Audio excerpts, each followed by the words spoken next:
L'enregistrement est parti. Bonsoir Mélanie Bonsoir Eric. et salutations à notre public charmant. On est réunis pour la 223e investigation avec un thème que Mélanie va découvrir dans quelques instants. Ce même thème va être exploré par sans doute de nombreux couples télépathes opérateurs un peu partout dans le monde avec une liste de questions fixées par la team Calogero Griffasi et une partie libre que nous ne gênerons pas pour explorer. Mélanie, on y va. Oui.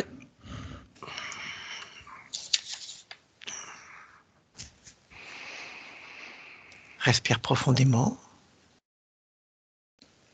Besoin d'une induction? Non, c'est bon. Bien. Alors, je vais compter de 1 à 3. Et à 3, dis-moi ce que tu perçois du terme sirène. 1, 2 et 3.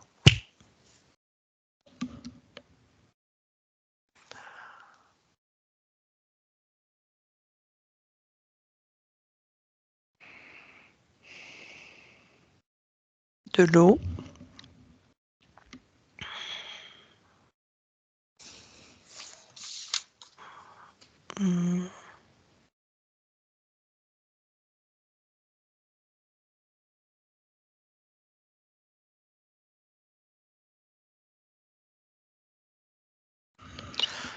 Je vois effectivement une sirène dans l'eau, mais c'est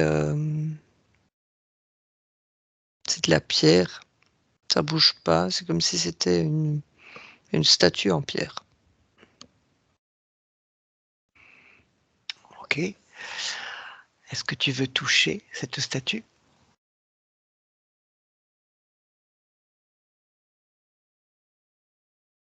Et en prendre le programme? S'il y en a un. Des informations? Ça reste statue, ça reste pierre. Ça bouge pas. Ok.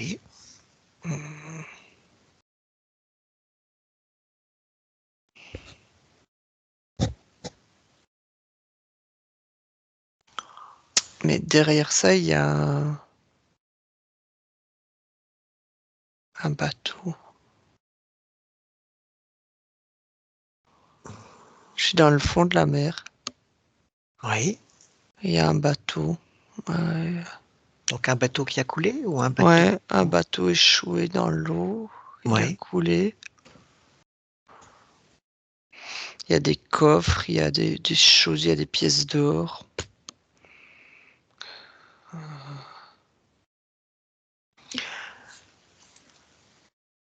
Et quel serait le rapport avec le terme sirène?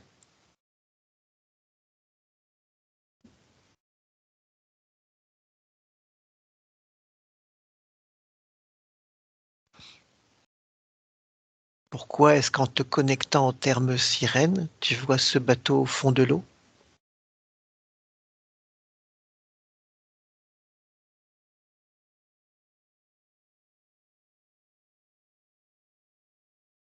S'il n'y a pas de réponse, il n'y a pas de réponse. En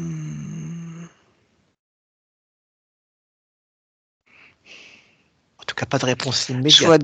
Je vois des ventouses, des sirènes avec des ventouses qui attirent ce bateau dans l'eau.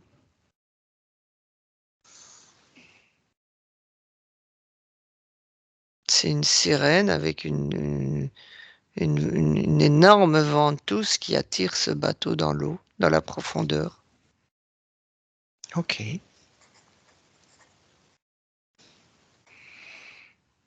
là, c'est une sirène qui bouge. C'est pas la statue. D'accord. Elle a bien l'apparence d'une sirène, Oui, tout à comme on fait. la voit, on la conçoit habituellement. Ouais, queue de poisson et cordes. Ok. Fixe-la, regarde-la dans les yeux. Et lis-moi son ADN fréquentiel. Ouais, c'est du reptilien 100%. Rien à voir avec la sirène. Ok. Alors déconnecte-toi de ce groupe d'informations. Nous passons à la deuxième question. Et donc, deuxième question.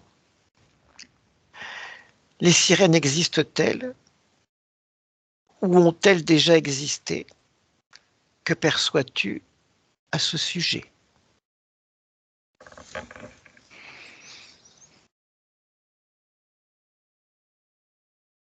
C'est une image qu'on nous a fait croire, mais la sirène n'existe pas en elle, ce n'est pas une sirène.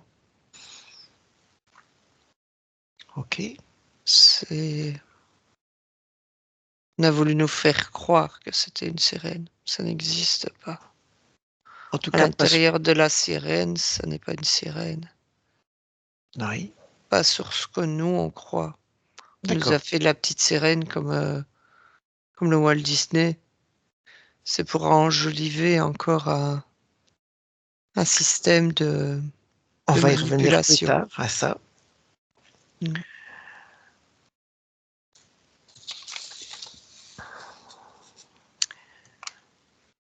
Ok. Pour la deuxième question, respire. La troisième question était si oui, si elles existent, quelle que soit la manière dont elles existent, à quoi ressemblent-elles? Elles existent en dessin animé, en dessin, Mm, elles mais elles n'existent pas en vrai. Je vais faire une petite aparté sur cette question, une petite parenthèse. Nous avons une fois rencontré une conscience dans une dimension où il y avait une sirène. Ma question est, est-ce que les sirènes existent sur d'autres planètes ou dans d'autres dimensions auxquelles on n'a pas forcément accès sur Terre? Oui, pas ici. D'accord. Et donc, dans ces d'autres dimensions, ou dans ces autres dimensions, ou autres planètes, C'est la vraie sirène comme on comme on peut la voir ici, la dessiner ou la voir dans un film.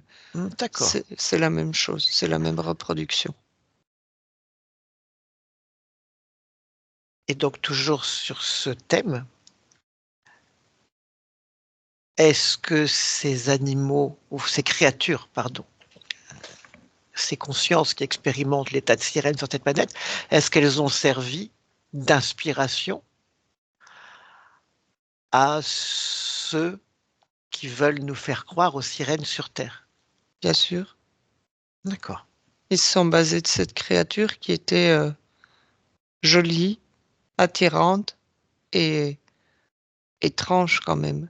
Ils se sont servis de ça parce que ça passe super bien comme superfuge. Ok. Respire. Quatrième question. Les sirènes ont-elles des organes sexuels? Alors, on va aller voir les sirènes originelles, les vraies sirènes qui ne sont pas sur Terre. Est-ce que ces sirènes-là ont des organes sexuels? Oui, Ce qui impliquerait un mode de reproduction oui. avec des sirènes de type mâle? Même que nous, mâle, femelle, D'accord. la même chose. Quant à ceux qui se font passer sur notre planète, dans notre dimension, pour des sirènes, Est-ce que tu vois une forme de sexualité, de typé sexuel quelque part ou pas? Caché à l'intérieur, oui. C'est exactement la même chose au niveau des reptiliens qui sont cachés à l'intérieur. D'accord. Que ce soit dans les sirènes femelles ou mâles, il y a des reptiliens femelles ou mâles parce que ils se reproduisent ici, sur Terre, sous l'apparence d'entre guillemets sirènes, ils se reproduisent sur Terre aussi, avec un reptilien mâle ou femelle à l'intérieur. Ok. On va rester sur le même sujet tout en passant à la 5e question. Alors, si les sirènes existent, lis-moi l'ADN éthérique de ces créatures et dis-moi quelles caractéristiques tu perçois. Nous allons commencer par les sirènes qui sont des vraies sirènes dans d'autres dimensions. Nous reviendrons sur ce qui se fait passer pour des sirènes dans notre espace de création. Donc, à mon 3, tu te connectes sur les sirènes originelles, les vraies sirènes que tu as perçues, et tu me dis ce que tu perçois comme ADN éthérique de ces créatures. À mon 3, 1, 2 et 3.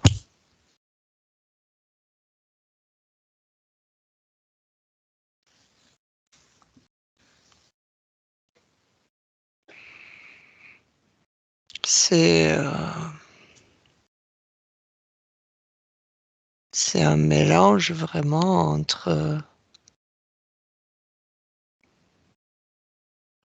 une partie humaine Oui,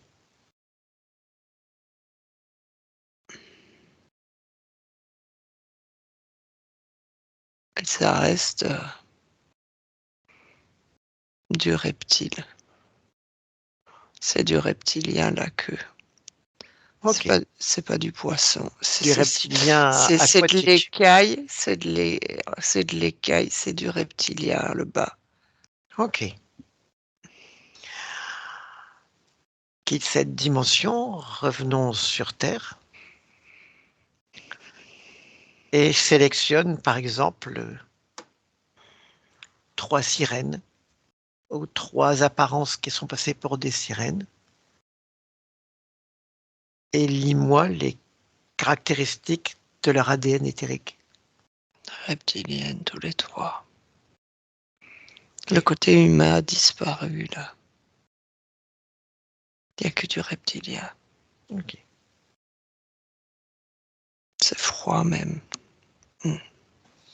C'est plus froid là. C'est plus froid que le côté que reptilien que le côté hors terre où c'est humain et reptilien. On parle des fréquences, j'imagine. Ouais, beaucoup plus froid, oui, beaucoup plus lourd au niveau des fréquences. D'accord.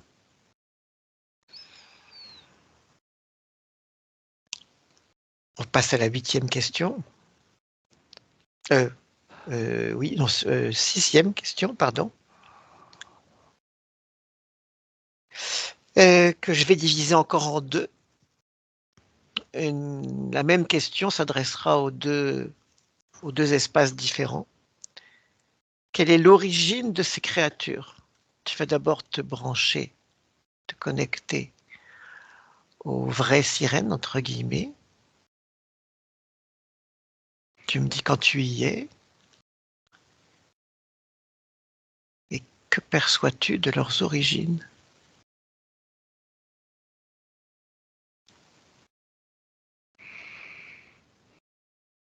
Je suis, euh,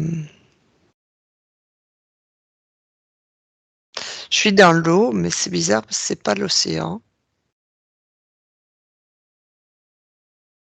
C'est pas l'océan de la terre comme, enfin, comme on a chez nous. C'est pas la mer d'ici. Oui,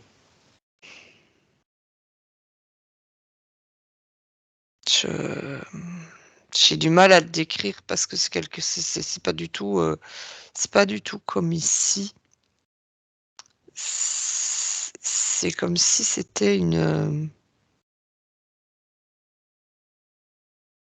un espace réservé vraiment à la production de cette espèce. Je vois une production d'espèces et comme s'il y avait une manipulation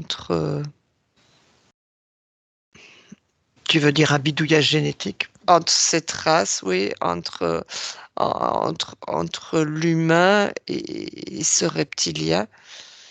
Et je vois vraiment une manipulation entre les deux. Et Et qui a créé ça? des humanoïdes, ils sont en train de faire cette manipulation. Et une fois que la manipulation est faite, on les met dans l'eau, mais c'est pas la mer comme ici. C'est Quel est le c'est but une de mer cette création? artificielle. Ouais, quel est le but de cette création? En arriver à une manipulation sur Terre ici, plus féerique, si je peux m'exprimer comme ça, vis-à-vis de l'œil humain, de terrien, Donc d'ici. elles auraient été créées uniquement pour abuser, en tout cas Enjoliver. pour une interaction avec l'être humain. Ouais, enjoliver une interaction avec l'être humain et passer inaperçu parce que l'être humain ne se rend pas compte du tout que c'est du reptilien à l'intérieur. Et c'est le dégât de ce reptilien qui est important.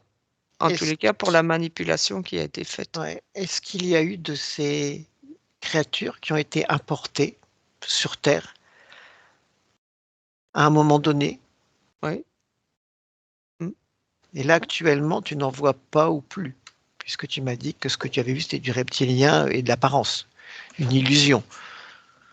C'est l'illusion. En fait, quand c'est importé sur Terre, ça se transforme en reptilien d'office. Que du reptile. Enfin, l'illusion sirène, mais reptilien 100%. Il y a, dès que ça apparaît sur Terre, ça se transforme 100% reptilien. D'accord. Donc c'est pour servir les objectifs des humanoïdes et des reptiliens en général. Oui. Ok. Bon, je pense que ça répond à la question sur Terre aussi. On passe à la Mmh. 7e question. Existe-t-il un lien entre les sirènes et les humains? Que perçois-tu à ce sujet?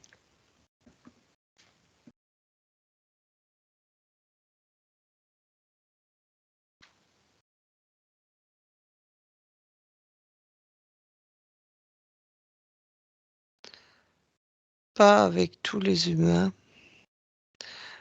Heu,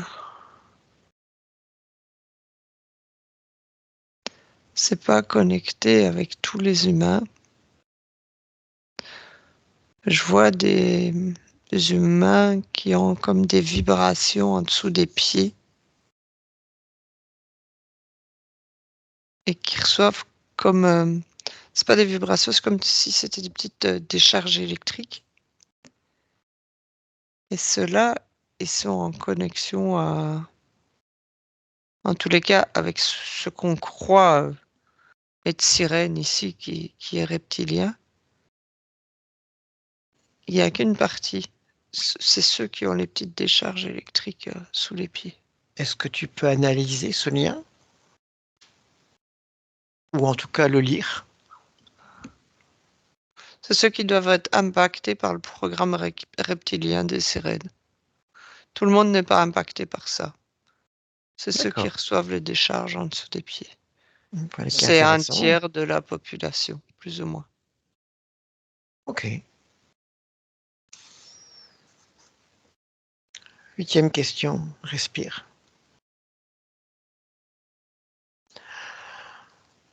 Existe-t-il un lien entre les sirènes et les extraterrestres? Que perçois-tu à ce sujet? Mais je pense que nous avons déjà plus ou moins répondu à cette question. Les humanoïdes, oui. Extraterrestres également. C'est un complot. Enfin, c'est un groupe.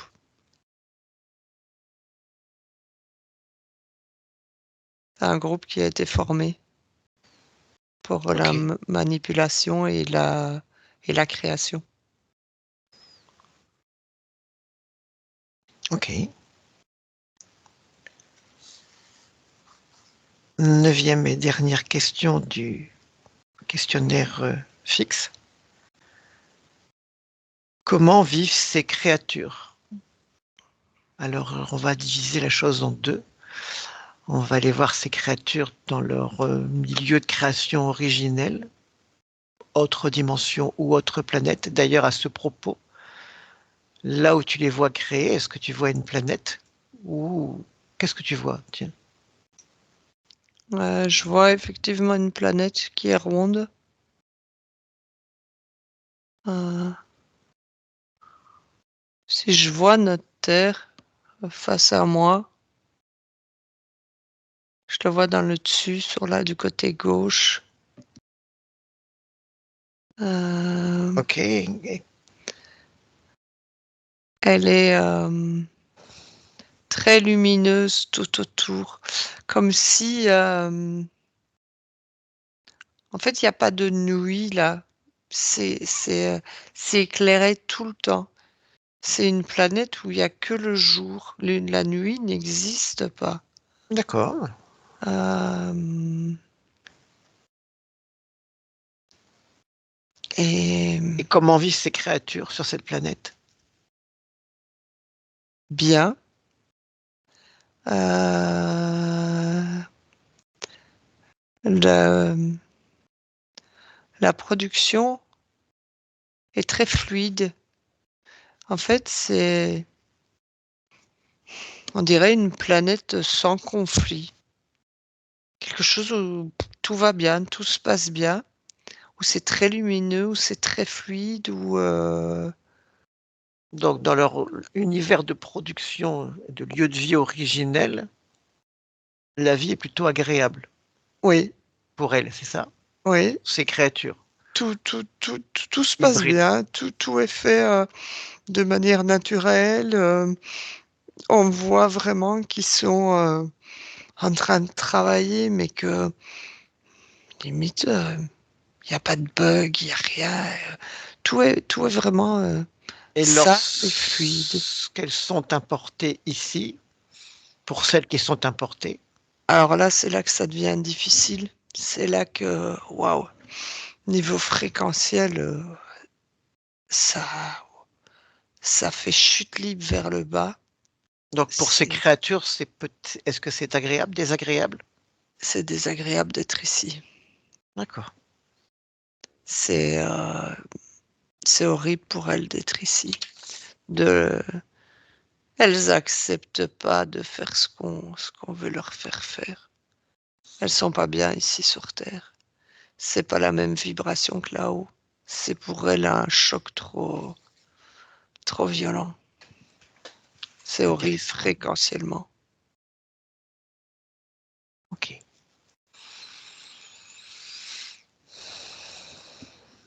On passe au questionnaire libre. Respire. Détache-toi de ce groupe d'informations.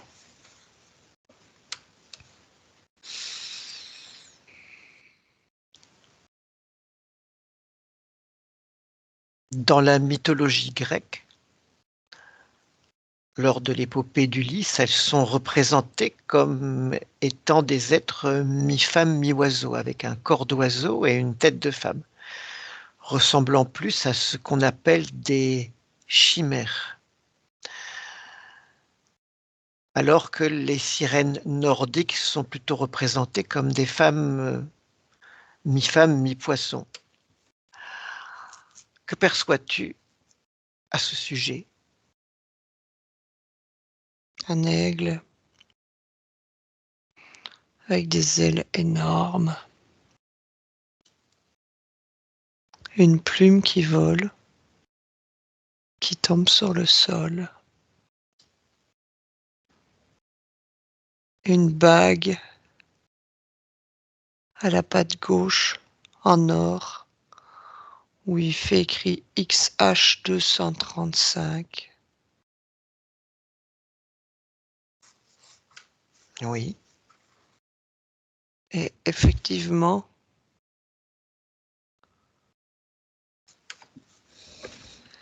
je vois la même chose avec l'aigle et la queue de reptilien. C'est le même principe. Ce n'est pas humain et reptilien, mais on est sur de l'oiseau. Au Donc niveau de la tête, au niveau des ailes. un mélange falconoïde Falcon, humain. oui, mais le falconoïde s'arrête au niveau des ailes. J'ai d'abord vu l'aigle en entier avec la patte et Donc la bague, mais après, je vois juste le dessus, les ailes et le dessous du corps de l'aigle, je ne le vois pas. C'est vraiment de nouveau le reptilien qui arrive. D'accord. Bien. Pour ce qui est des femmes mi-femme, mi-poisson, je pense qu'on en a un peu fait le tour. Est-ce que ces femmes, en partie oiseaux, volants, enfin, créatures volantes avec des ailes, en partie humaines, en partie falconoïdes, en partie reptiliennes, sont ce qu'on appelle des chimères? Oui. Ok. Est-ce que tu peux toucher la bague sur laquelle il est marqué XH235 Oui. et prendre l'information de cette bague? Qu'est-ce que c'est? Programme de transformation. Ok, c'est un programme génétique. Programme de transformation génétique sur l'espèce réalisée. Ah, c'est le code de cette espèce. Oui. D'accord. Ok, intéressant.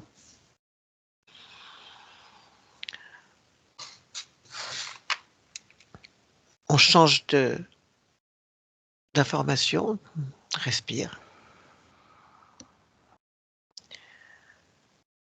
Ces créatures, dans l'histoire, ont souvent été présentées de manière négative, que ce soit dans les contes, la mythologie. Elles représentent un peu la perdition de l'homme et du marin, ou sont quelquefois présentées dans les traditions nordiques comme étant des prophètes qui, selon leur comportement, indiquent aux marins qu'ils vont mourir dans une tempête ou pas. Peux-tu me dire ce que tu perçois à ce sujet?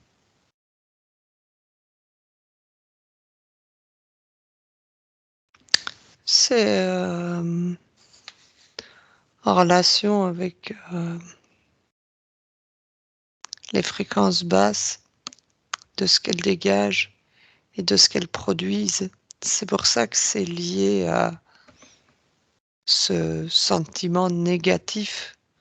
Effectivement, c'est quelque chose d'hyper puissant qui tire vers le bas, d'où du négatif. C'est pour ça que c'est lié à ça. Mais il y a bien un effet magnétique attirant pour l'être humain, en particulier les hommes. Oui, l'humain est attiré vers le bas, D'accord. de par toutes ces fréquences. Et Je revois ce bateau qui est attiré vers le bas, ok. du début, du fond de la mer. Ça va jusqu'à faire des dégâts marins à ce niveau-là. Je vois Que deviennent les hommes et les consciences subliminables des hommes et des marins qui ont été séduits par ces créatures, que ce soit des créatures originelles ou des imitations reptiliennes, peu importe. Ils sont contrôlés contrôlés par cette race reptilienne. Ok, donc est-ce que tu veux dire qu'ils étaient contrôlés avant déjà, ou est-ce qu'ils sont récupérés? Est-ce que leur conscience subliminale est récupérée? Ils sont récupérés. D'accord, donc après une interaction avec les sirènes où Ouais, il y a ouais. perdition, ou mort, ou noyade, ou peu importe, Ils sont récupérés à ce moment-là, les consciences subliminales sont récupérées. dès qu'il y a Ok, interaction avec la sirène.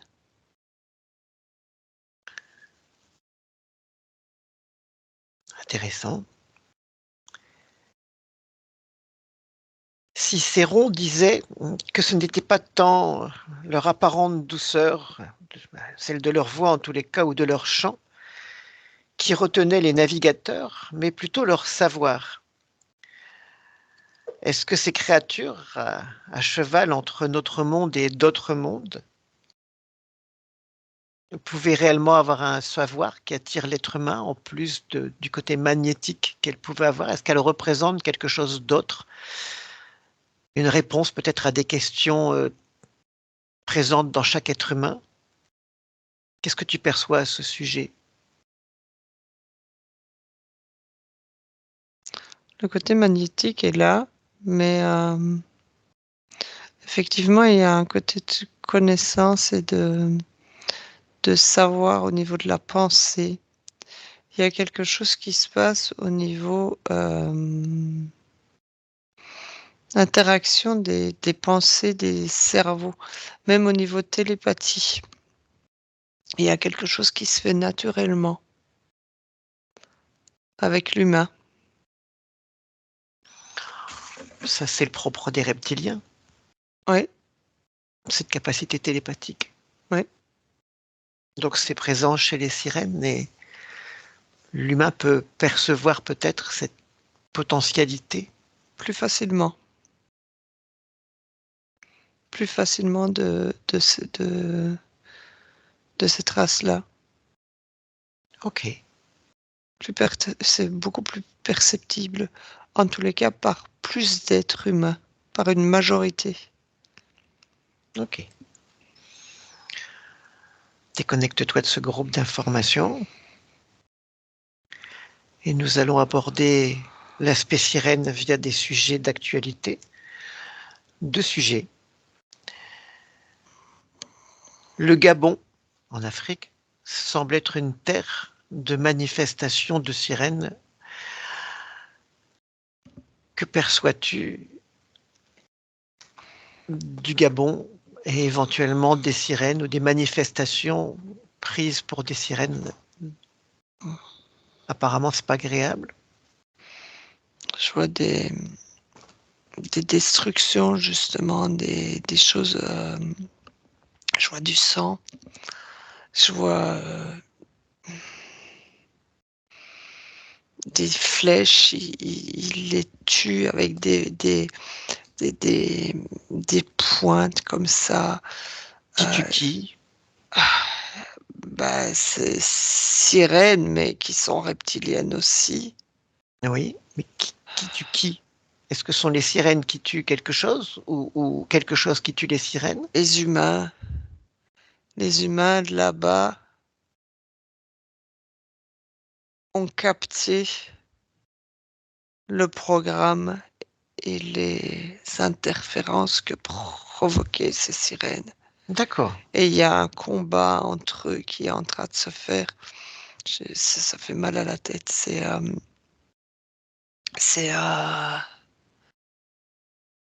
ils ont compris ce qui se passait. C'est les seuls humains sur Terre qui sont conscients de ce que c'est vraiment la sirène. Eh bien, ça nous amène une belle transition pour la dernière question. Aujourd'hui, les sirènes sont plutôt présentées comme des Barbies aquatiques gentilles dans les dessins animés.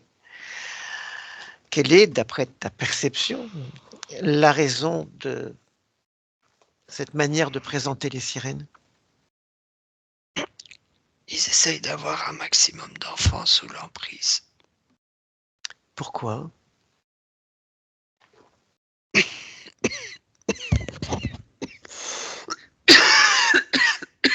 Qu'est-ce qui se passe, Mélanie? Ça me bloque à la gorge. Qu'est-ce qui te bloque à la gorge? Regarde. On veut pas que je donne l'information. Qu'est-ce qui te touche? On ne veut pas me laisser accéder à l'information. On ne veut pas que Qui? je sois une sirène. Ok. Ils veulent pas qu'on Vire aille la là. voir. Elle est plus là. Vire là. Elle est Comment plus tu te là. sens? Comment tu te sens au niveau fréquentiel maintenant? Ça va, c'est parti. Ok, remonte tes fréquences, s'il te plaît.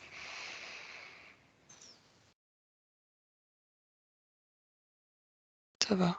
Ça a commencé au Gabon, hein, je l'ai senti, et j'ai vu même la lumière baisser autour de toi. Ouais, ça. Ils veulent pas que j'accède à cette information. Ils veulent pas que je la dévoile. Je l'ai Ok. vue, je l'ai su, mais ils veulent pas que je la dévoile. Ils m'ont bloqué la gorge. Là, tu es tranquille maintenant? Ouais, tout va bien, c'est parti. Il n'y a plus rien. Ok. Et donc, pourquoi fait-on apparaître, surtout pour les enfants, la sirène comme quelque chose de gentil, de mignon? Les enfants sont plus accessibles Oui. et ils sont plus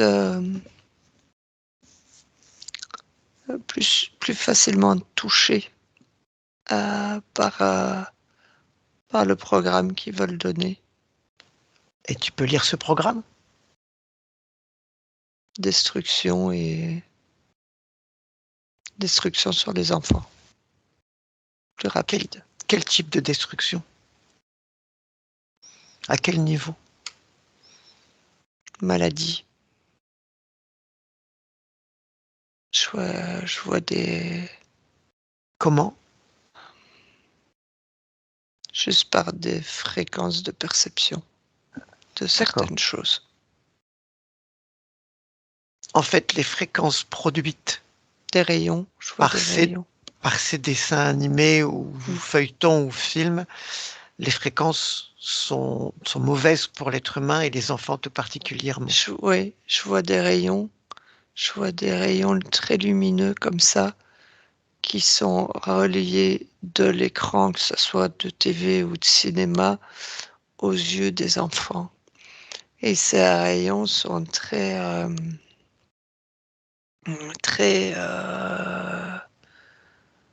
très impactants pour ces enfants.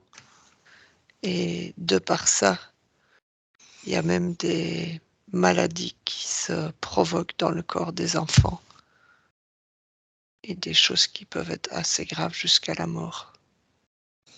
Ces rayons sont très puissants. Charmant. Bon. On va s'arrêter là pour cette investigation. Déconnecte-toi de tout et de tous.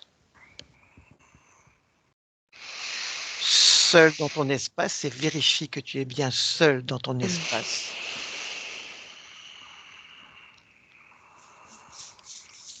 Accommode tes fréquences de manière à ressentir le bien-être, la joie. Ressens toute la puissance de ton corps physique. Et lorsque tu es prête, tu peux ouvrir les yeux. Bienvenue sur Terre. Merci. Bien, pour Noël, qu'est-ce qu'on achète pour les enfants? Le dessin animé La Petite Sirène. On oublie. Pas cette fois-ci. Allez, pour finir avec une petite note de joie quand même, parce que même ça reste un sujet lourd. Au revoir à Merci tout le monde. Eric. Merci de nous écouter et à bientôt.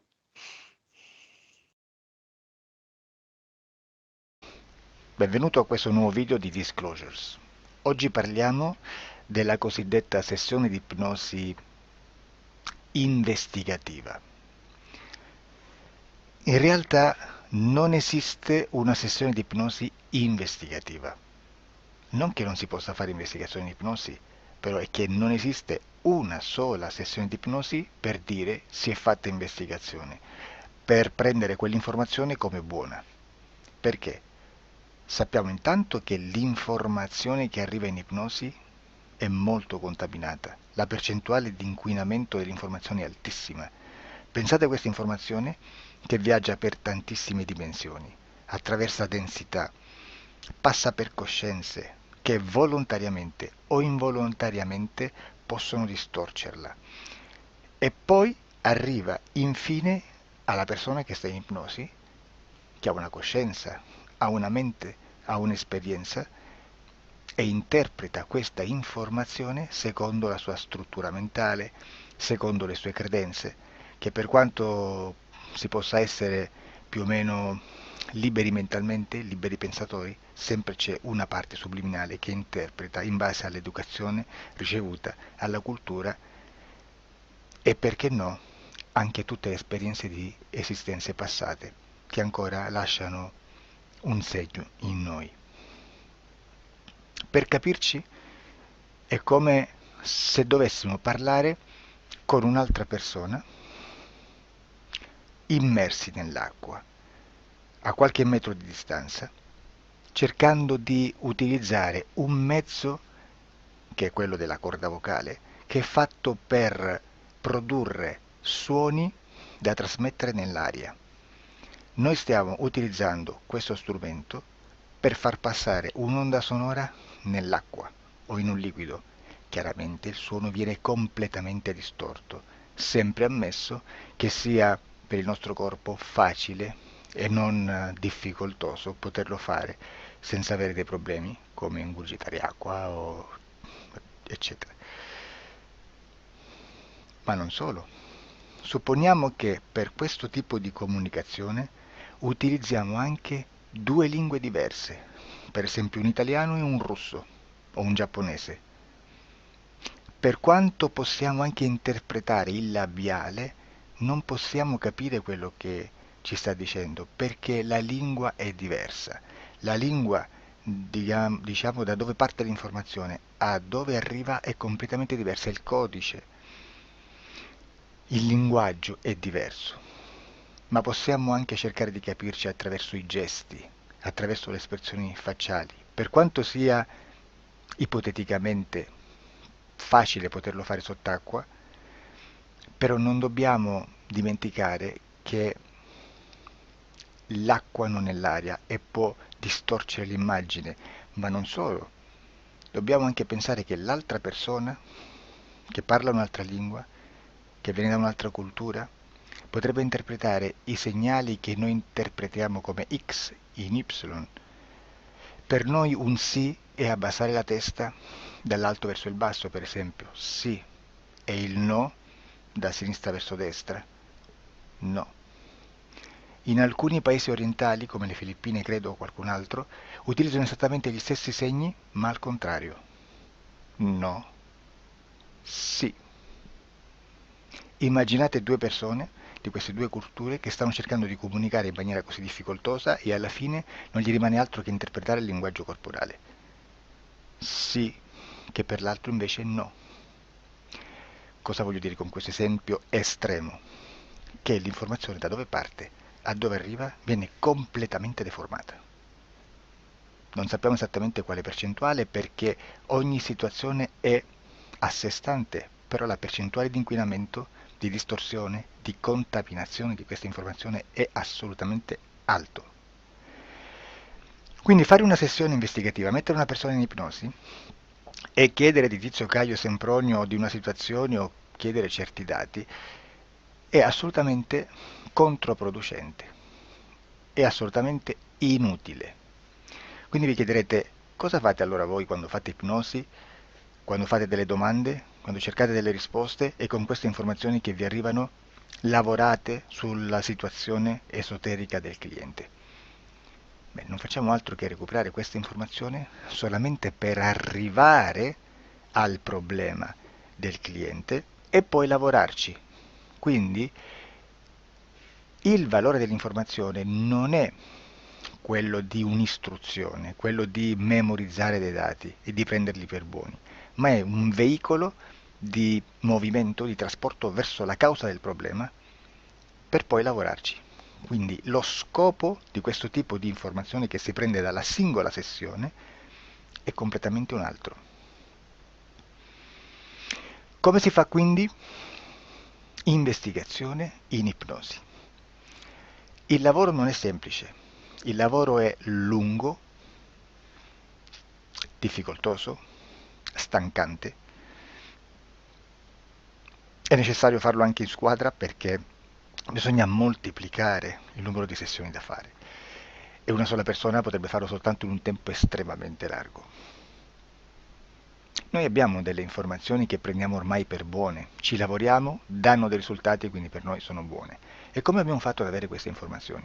Per esempio, come facciamo a sapere che un extraterrestre chiamato il cosiddetto grigio è più o meno alto X, poi ci sono magari quelli anche un po' più alti, ma hanno un corpo strano, hanno una pelle grigio-verde, hanno degli occhi grandi a mandorla, neri, senza una pupilla visibile, non hanno quasi bocca né naso né orecchie, hanno soltanto delle fessure, non hanno organi genitali, hanno degli arti molto più lunghi rispetto alla proporzione che potrebbe avere il corpo umano, e di solito hanno meno dita delle 5 del corpo umano, eccetera, eccetera, eccetera. O se no prendiamo un altro tipo di essere che possiamo incontrare in ipnosi, come facciamo a dire che hanno delle somiglianze con i rettili, gli animali rettili terrestri o gli invertebrati, gli insetti terrestri? Perché? Perché siamo sicuri di questa informazione e ci lavoriamo e quando ci arriva la prendiamo già per buona, nonostante sia anch'essa contaminata. Perché queste informazioni sono arrivate da tantissime sessioni, fatte da tantissime persone, con tantissime altre persone sotto ipnosi, e che nel contesto di tutto il lavoro gli uni non sapevano degli altri.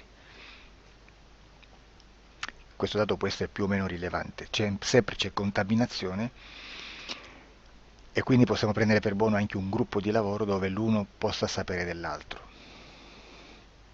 Ci potrebbe essere una contaminazione del contesto di quel gruppo di lavoro, ma si aggiunge semplicemente una piccola percentuale di questa contaminazione a già la grande che esiste. Non è così impossibile lavorarci. Da tutte queste sessioni, da questo grande numero di sessioni, migliaia, diciamo migliaia, noi prendiamo solamente quell'informazione che è uguale a tutte, che è in comune a tutte, o a quasi, perché magari qualcuna ci potrebbe essere niente in comune per una fortissima contaminazione, perché no? Ma dobbiamo prendere una stragrande maggioranza, proporzionalmente abnorme rispetto a quello che potrebbe essere un minimo di scartabile,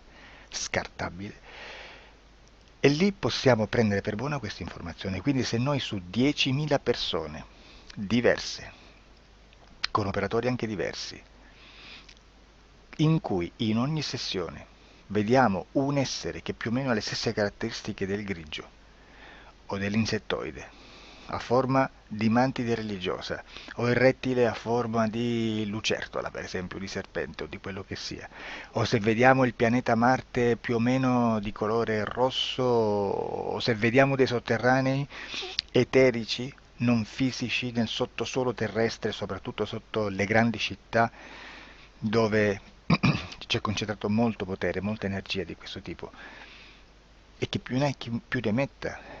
Se vediamo degli impianti che hanno certi tipi di funzioni, certi tipi di forme in certe parti del corpo, e questa informazione la ritroviamo tutta o quasi in tutte le sessioni fatte, eseguite, realizzate da tanti anni a questa parte, significa che quella è una informazione affidabile. E vi posso garantire che stiamo parlando di una percentuale bassissima. Su un 100% staremo, credo, forse più in basso di un 3, di un 2-3%. Immaginate tutto il resto è spazzatura, è informazione spazzatura. Sì, spazzatura.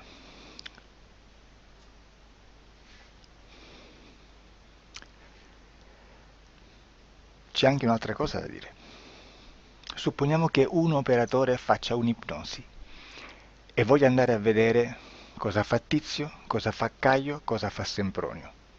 Arrivano delle informazioni e si dice che Tizio è biondo, Caio è zoppo e Sempronio è uno sportivo. Intanto già abbiamo detto che una sessione soltanto non serve, d'accordo? Ma poi c'è da dire che una coscienza, un essere, in ambiente subliminale, la sua parte subliminale potrebbe non dare autorizzazione a questa fuoriuscita di informazioni. Mi potreste dire, e allora tu quando chiedi agli esseri cosa fanno, cosa non fanno? Beh, intanto la prendo sempre con le pinze perché abbiamo sempre detto che tutto è molto contaminato e mi serve solo per dirigermi da una parte. Ma c'è anche da dire che se un essere interferisce con l'altro, ha aperto un canale di comunicazione a cui non può ovviare, a meno che non lo recida, non lo annulli. Quindi quando io faccio la domanda a un essere, se lo faccio attraverso l'interferito, mi arriva l'informazione per un canale aperto che sottostà alla volontà dell'interferito. Sulla volontà dell'interferito parleremo in un prossimo video disclosures. Però, se io voglio fare un'investigazione sopra Tizio, Caio e Sempronio che non hanno nessun collegamento, nessuna interazione e nessuna interferenza con il soggetto con cui io sto realizzando l'ipnosi, non è detto che mi arrivi questa informazione. Assolutamente. Potrebbe esserci completamente un muro. Come potrebbe esserci informazioni perché quell'altra parte potrebbe autorizzare comunque. Ma non è detto.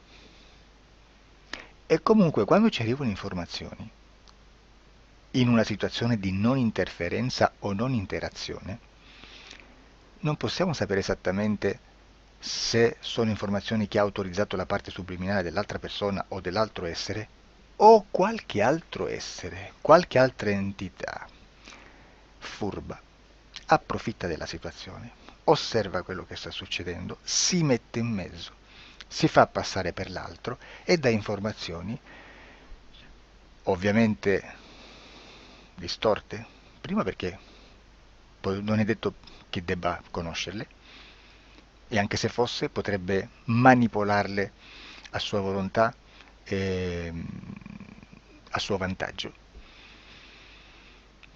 E quindi immaginate che situazione ridicola ci si viene a trovare, in quale situazione ridicola ci si viene a trovare in questi casi. Da qui si vede quando un operatore riesce a utilizzare l'informazione in ipnosi come per lavorare su un soggetto. Da qui l'osservatore attento delle sessioni di ipnosi riesce a capire se quell'ipnosi è un'ipnosi affidabile, un'ipnosi con un livello di informazione certa, con una alta percentuale di informazione certa. Non vi nascondo che in futuro potrei anche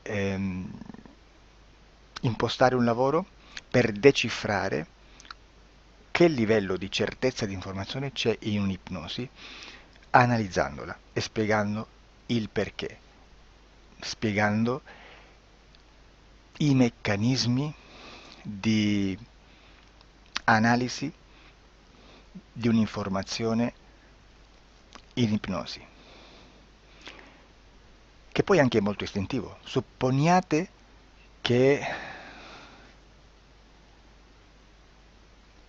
Supponiamo che dobbiamo cercare un'informazione su internet, per esempio un fatto di cronaca.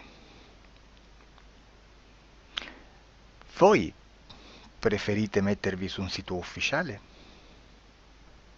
caso. L'ANSA in Italia, ADN Kronos, qualche telegiornale che per quanto possano manipolare l'informazione ad alti livelli, comunque possiamo dare affidabile la fonte dell'informazione che viene trasmessa. Non possono trasmettere una bufala sicuramente. Verrà sicuramente manipolata ad altri livelli. Ne parleremo in altri video, ma a livello base la fonte è certa. Sicuramente non andrete a cercare questa informazione sul primo sito, il primo blog che vi passa davanti e magari ha 4 followers. Perché? Perché non vi dà nessuna garanzia della certezza della fonte. Non c'è un controllo né nella struttura interna di questa agenzia di informazione e né dal grande pubblico, che per la quantità di persone che attingono quell'informazione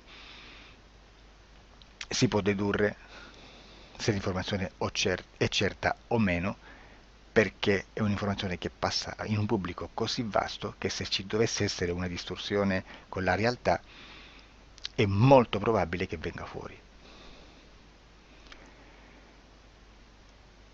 Credo che abbia detto quasi tutto sulle sessioni investigative.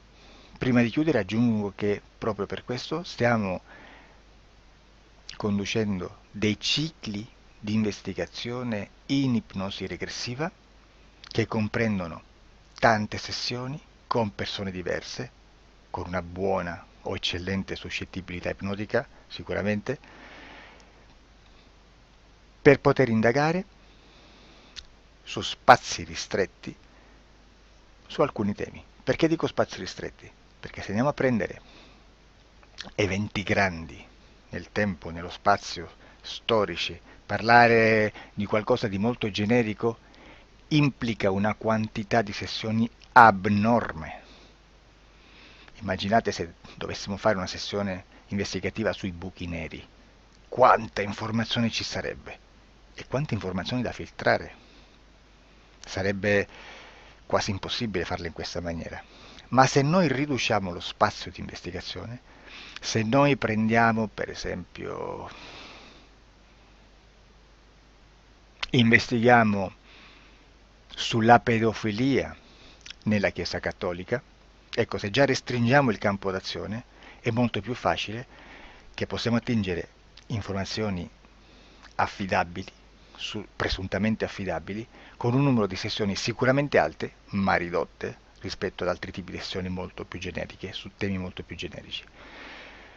Quindi per fare anche delle investigazioni su temi molto generici bisogna suddividerli in temi, in dettagli, per poi alla fine, quando tutta l'informazione è stata filtrata ed è stata dedotta l'informazione comune, si possono mettere insieme per cominciare a costruire il quadro, mettere insieme tutti i puzzles.